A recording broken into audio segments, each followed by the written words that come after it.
If you're trying to decide between Monroe and Newtown, you're looking at two of the most attractive towns in Fairfield County and two towns that buyers compare constantly. Both are well established, both have that classic Connecticut suburban feel that people are here for. Both sit in the 84 corridor that give you real access to Danbury, Bridgeport, and Metro New York. But when you actually start breaking them down, category by category, and in 2026, the data is telling a story of these two towns that I think is going to surprise some people, especially the Monroe numbers. By the end of this, you will know exactly which town fits your feel and why the numbers matter more than the reputation. I'm Dave Jones with Dave Jones Realty. I'm the broker owner, lifelong Connecticut resident. My team helps people move into Monroe and Newtown every single day. And let's get right into it so you can know where you should be buying. Let's start with the price. Both of these towns are in Fairfield County, so we're not talking about budget options either way, but there's still a meaningful difference. Year to date through February, Monroe's single-family median is $685,000. Newtown is roughly $750,000. That is almost a $65,000 gap on the median. In the context of these price points, that is real money, but it's not the dramatic difference you see in some other matchups. Still, for the buyers who are stretching to get into Fairfield County, the gap could be the difference between qualifying and not qualifying, or between a comfortable payment and a tight one. In this category, Monroe wins on entry point, but it's not a blowout, but it's a clear win. And because of that, Monroe gets half a star. Now let's talk taxes, and I'm going to be straight with you on this one. Monroe's 2026 mill rate is 28.67. Newtown's is 28.74. 0.07 of a mill difference. That's as close as it gets. So on a $500,000 assessment, the annual difference between these two towns is literally $35 a year. There's no meaningful winner here. Both are relatively low for Connecticut standards, so the property tax burden is nearly identical, and because of this, both get half a star. So quick reset, round one, Monroe leads with a half a star on entry price. Taxes were a wash, but here's where it's going to get interesting because the market data coming up paints a very different picture of what's happening in each town.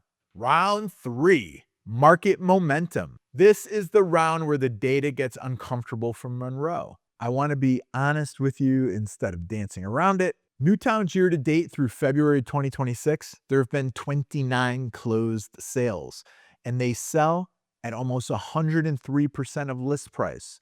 New listings are up 20%. The year to date median jumped from 540 to 750,000. Obviously, it's a small sample size, but that is a 38.9% increase. Inventory is up, which is healthy. The market has real sustained upward momentum. Monroe, over that same time frame, sales are down a little bit. They went from 26 to 16, mainly because of the lack of inventory.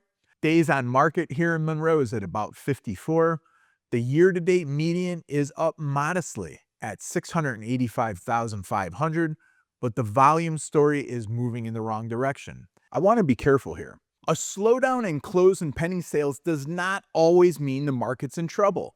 It can reflect tighter inventory earlier in the year, buyers being more cautious, or just a normal cycle variation. But the numbers are what the numbers are. And compared to Newtown's trajectory, Monroe is heading in a different direction right now. For market momentum, Newtown wins this round clearly, and Newtown gets half a star. Round four, the buying experience. This round is about what it actually feels like to go through the process of buying in each town, the options available, the competition level, and how much pressure you are under as the buyer. Newtown has 50 active single-family homes with a 1.9 month of supply. This is meaningful inventory in Fairfield County. You have real choices. You can be selective. Yes, homes are selling fast and at 103% of list. which means competition is real, but the depth of available inventory means you are not in a situation where you have to jump on the first thing you see. Monroe only has 22 active listings, 1.6 month supply, fewer choices, and homes are still selling above asking price. Buyers are still paying close to or above asking price. But the combination of declining volume, smaller active pool means the buying experience in Monroe is more constrained right now. Newtown's larger, more active inventory pool gives buyers more options and a better overall experience. So for this, Newtown wins this round, and Newtown gets half a star. Both Monroe and Newtown sit along the 84 corridor, which is their shared geographic backbone.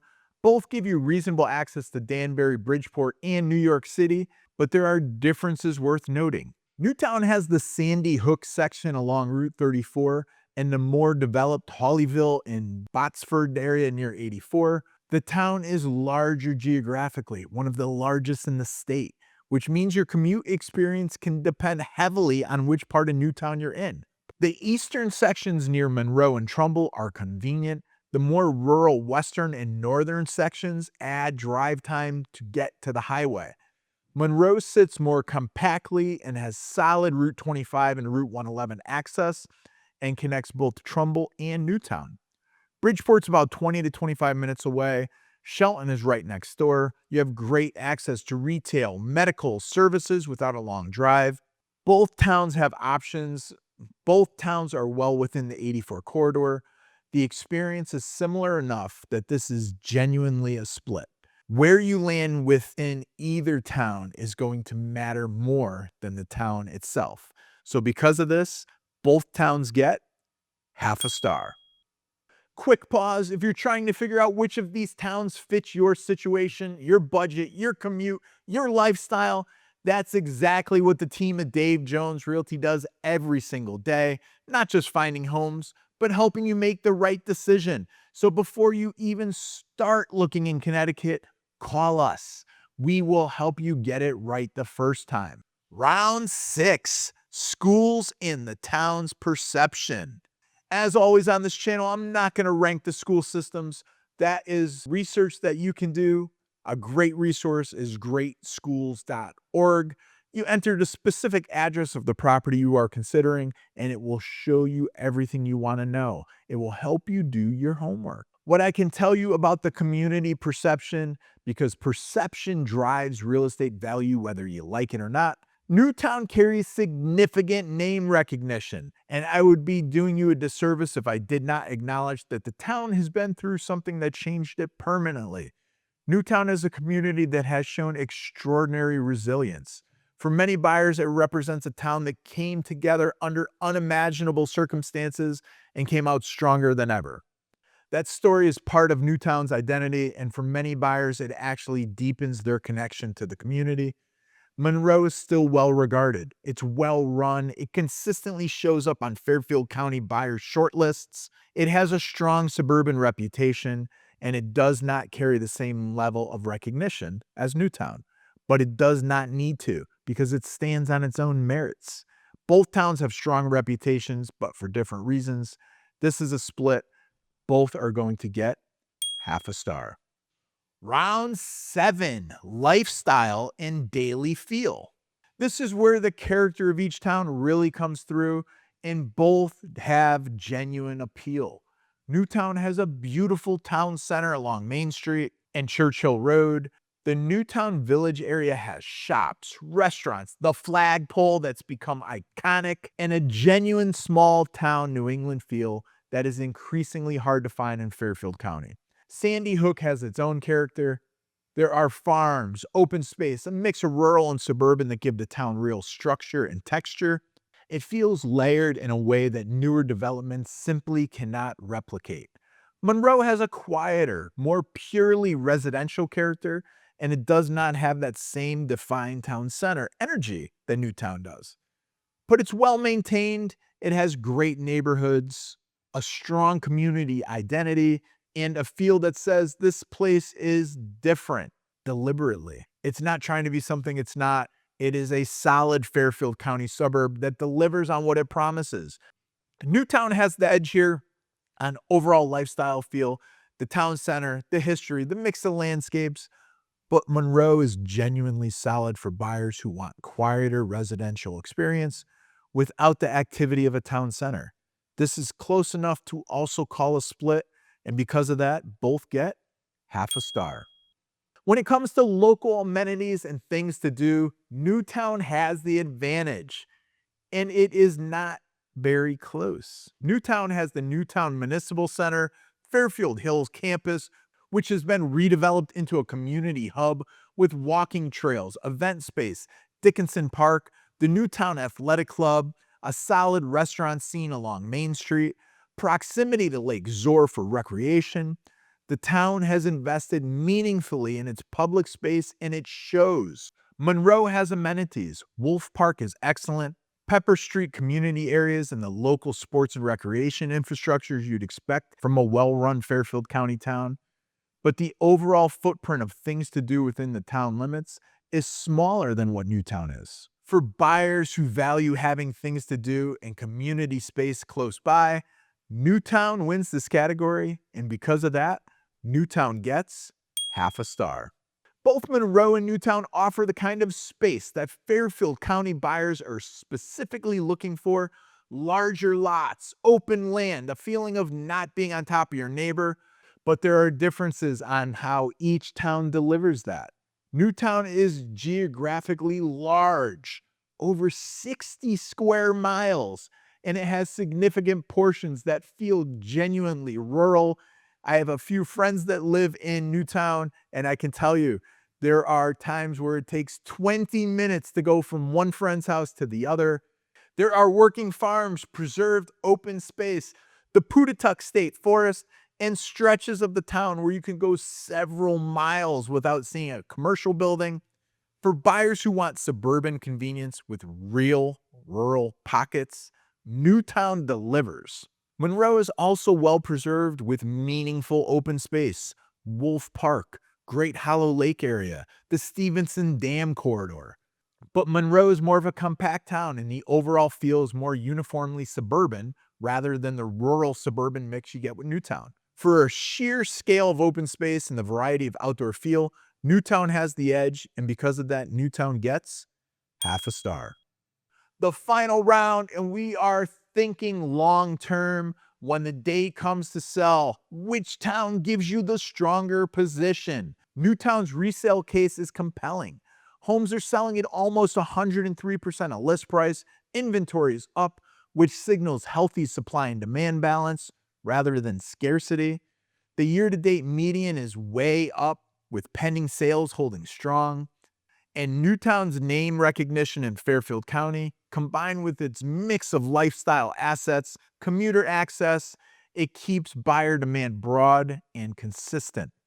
This is a market with real structural strength.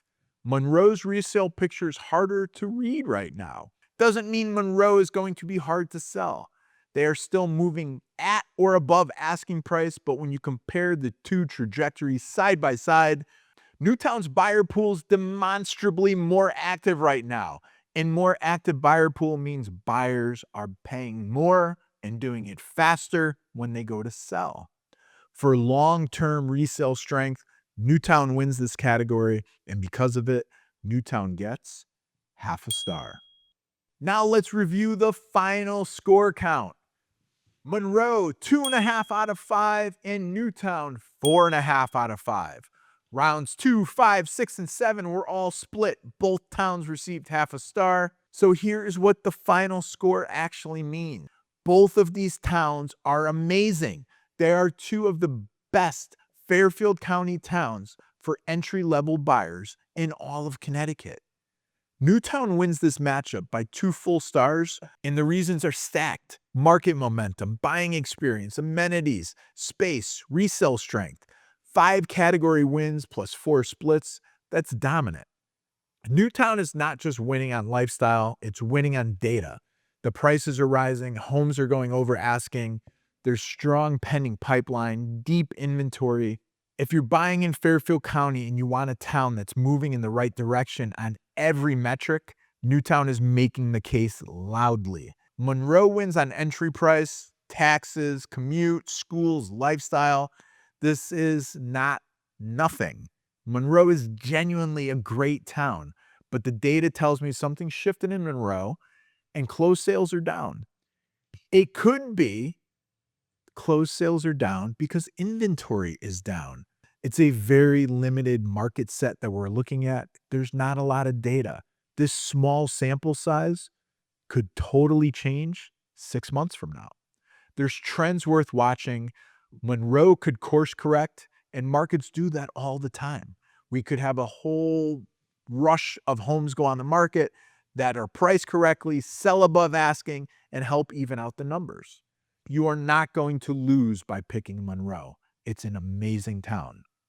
Here's how I would frame it for the two buyer types in this matchup. If you're a buyer who's stretched on budget and needs that $65,000 price difference to make your numbers work, then Monroe is a legitimate choice. You are getting into Fairfield County and you're not paying more in taxes. You're getting a solid suburban community, and you go in with eyes wide open about the current market dynamics. If budget is not the primary constraint and you are optimized for long-term value, lifestyle quality, resale strength, then I think Newtown is the clear answer. The data supports it, the lifestyle supports it, the trajectory supports it. The wrong move is picking Monroe to save $65,000 on purchase price and then watching Newtown's values run while the market softens. The wrong move is picking Newtown without understanding that you are buying into a more competitive, high-pressure market where you need to be ready to move at a fast pace, pay above asking. You have to know your priorities, and then you have to pick accordingly. Wanted to talk quick about crime data. Crime varies greatly and changes constantly. What matters most is specific neighborhoods and streets, not town names. Do your homework, use multiple data sources, drive through the town at different times on different days, and you will get a feel for what's going on. Do not outsource that decision to a YouTube video or a Facebook group. Do your own due diligence.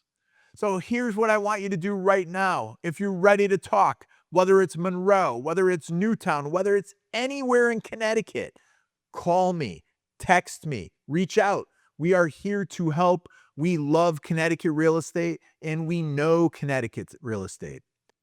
We will get you to the right home in the right town. And if you are still in research mode, bookmark this video and keep watching. We put out a new Versus series every single week. I want this channel to be a resource you come back to when you have questions about the state. I will break it down for you. If you have questions, put them in the comments. I answer them all personally. I am here to be your guide to living in Connecticut.